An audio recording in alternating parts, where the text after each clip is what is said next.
Hello. हाँ hello. अरे कहाँ रहते हो? कितना बार ट्राई किए फोन कर करके, क्यों नहीं उठा रहे फोन? हमको बात ही नहीं करना है। बात नहीं करना है? क्यों नहीं बात करना है? क्या हो गया तुमको? चलो रखो फोन पहले। अरे अरे मेरा बात सुनो पहले। नहीं सुनना। कुछ बताओगे? तो लो सुनो। आके मिलो हो जान दिल्ली से आ गए हैं। आके मिलो हो जान दिल्ली से आ गए हैं।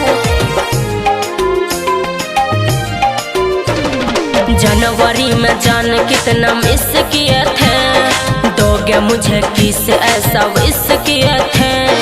हम तुमसे बहुत नाराज हैं।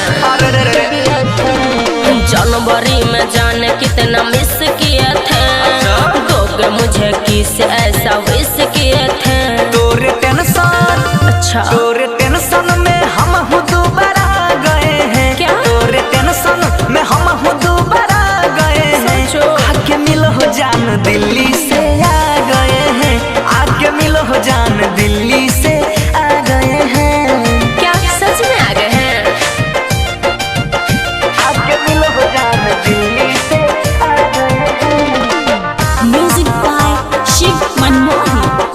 आके मिलो हो जान दिल्ली से आ गए हैं। याद में जागी थी रात भर न सोई, फोटो लगा के तेरे सीने से रोई। अरे रे रे सॉरी जान, sorry sorry, I am really sorry. याद में जागी थी रात भर न सोई, फोटो लगा के तेरे सीने से रोई। तेरे बिना मन मेरा उदास था सनम, हम थे दूर दिल तेरे ही पास था सनम। क्षमा करना, माफ करना, अब हम भी पछता गए हैं। क्षमा करना, अब हम भी पछता गए हैं।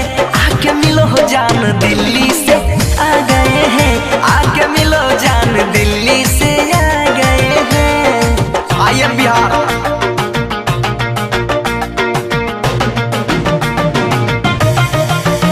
आके मिलो हो जान दिल्ली से आ गए हैं।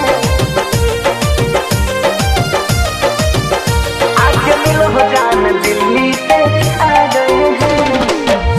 सब कोई बिजी था अपने लभर में, काटी हूँ दिन कैसे तन्हा थी घर में। अरे तो फोन तो कम से कम कर लेना चाहिए यार। घर में सब कोई बिजी था अपने लभर में, काटी हूँ दिन कैसे तन्हा थी घर में। हमें जो हुआ सो हुआ, अब छोड़ो वो सब बात। आके मिलो वहीं जहाँ मिले पहली रात। बन